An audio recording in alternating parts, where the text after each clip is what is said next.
ভালো করে মাখিয়ে নেব। হ্যালো বন্ধুরা, welcome to my Saraswati kitchen. আশা করি তোমরা ভালো আছো, আমিও ভালো আছি। আজকে রান্নাঘরে নিয়ে এসেছি কাতলা মাছ। আজ বানাবো আমি কাতলা কালিয়া, কিন্তু পুরো রেস্টুরেন্টের মতন। সাধারণত আমরা রেস্টুরেন্টে যেভাবে খেয়ে থাকি সেই রকমই বানাবো। তো তোমরা দেখতে থাকো আমি কিভাবে বানাই। তার জন্য ভালো করে মাছে আমি লবণ, হলুদ, একটু লঙ্কা গুঁড়ো ভালো করে মাখিয়ে নেবো।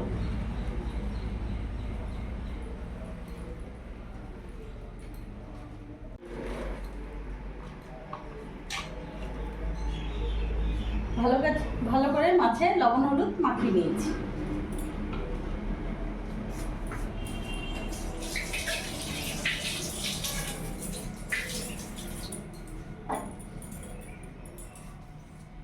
এবার কড়াই বসিয়ে নিয়েছি, এখানে গ্যাসটা আমি ধরিয়ে নেব। কড়াই গরম হয়ে গেছে, আমি এখানে রিফাইন অয়েল দিয়ে দেবো।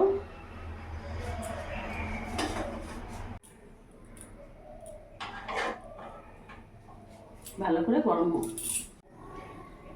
তেল গরম হয়ে গেছে, এবার মাছগুলো আমি দিয়ে দেবো। দুটো দুটো করেই ভাজবো।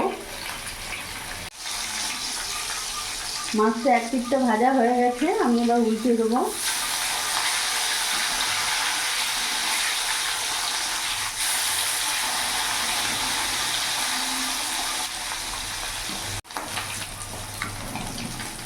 মাছটা লাল লাল করে ভেজে নিয়েছি, এবার নামিয়ে ফেলবো।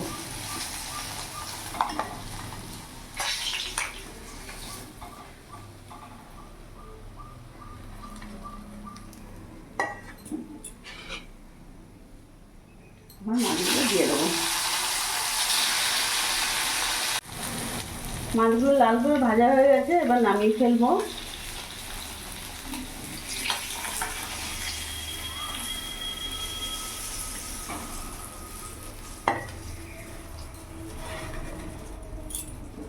আর তেল দেবো না, ওই তেলের মধ্যে এখানে একটা তেজপাতা, গোটা গরম মশলা ফোড়ন দিয়ে দিলাম।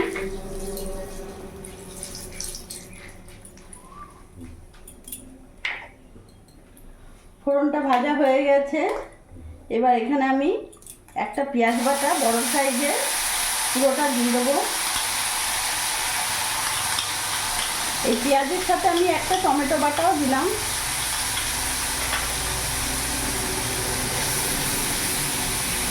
কিছুক্ষণ ধরে নাড়াচাড়া করে ভেজে নেবো, যাতে পেঁয়াজের কাঁচা ভাবটা চলে যায়।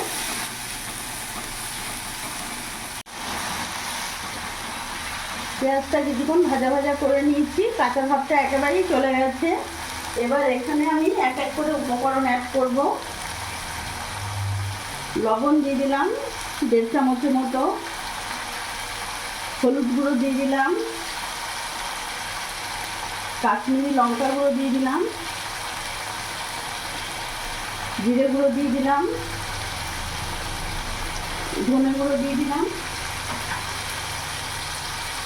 তার সাথে এখানে আদা রসুন লঙ্কার পেস্ট 2 চামচ দিয়ে দিলাম।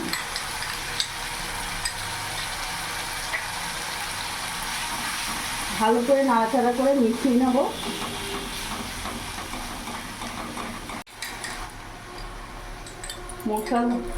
মশলা ধোয়ার বাকি জলটা দিয়ে দিলাম। এবার কিছুক্ষণ ধরে ভালো করে কষিয়ে নেব, যাতে মশলার কাঁচা ভাবটা চলে যায়। আর মশলা থেকে যতক্ষণ না তেল ছেড়ে দিচ্ছে ততক্ষণ ভালো করে কষিয়ে নেব।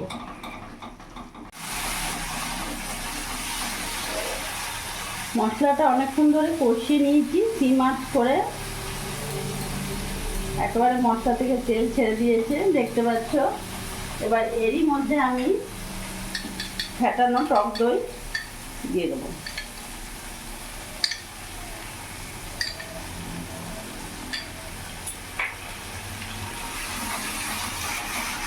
দিয়ে অনবরত ভালো করে নেড়ে যেতে হবে। গ্যাসের ফ্লেমটা কিন্তু মিডিয়ামই রাখবো।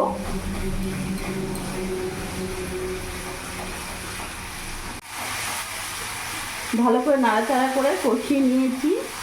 এবার এখানে আমি জল দেবো। যেহেতু এটা কাতলা কালিয়া হচ্ছে, সেহেতু বেশি জল দেবো না।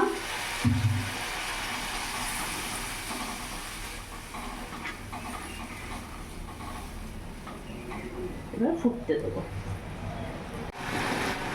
ঝোলটা ভালো করে ফুটে গেছে, এবার এক একটা করে কাতলা মাছ দিয়ে দেবো।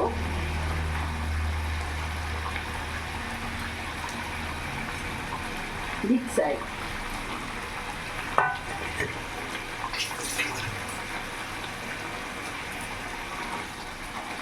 ভালো করে গ্রেভি ঝোলের মধ্যে এইভাবে ডুবিয়ে ডুবিয়ে দেবো।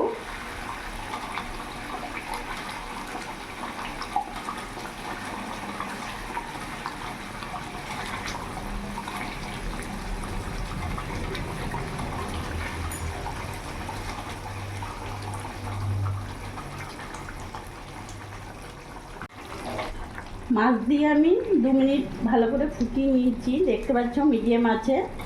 আর আমি ফুটাবো না, এবার গ্যাস অফ করে দেবো। এখনো ফুটছে, গ্যাস অফ করে দেওয়াতে।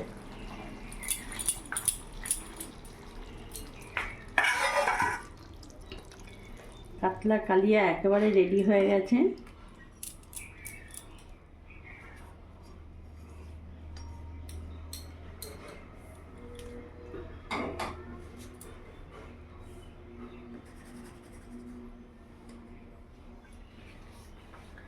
তো দেখলে বন্ধুরা, আমি রেস্টুরেন্টের মতন কাতলা কালিয়া বানিয়ে ফেললাম। এইভাবে তোমরাও বানিয়ে দেখো, সত্যি খুব ভালো লাগবে। আজকে লাঞ্চটা তো জমে যাবে। তাহলে আমার এই ভিডিওটা যদি তোমাদের ভালো লাগে, প্লিজ তোমরা লাইক করো, সাবস্ক্রাইব করো, আমার পাশে থেকো। আর তোমরাও সবসময় ভালো থেকো।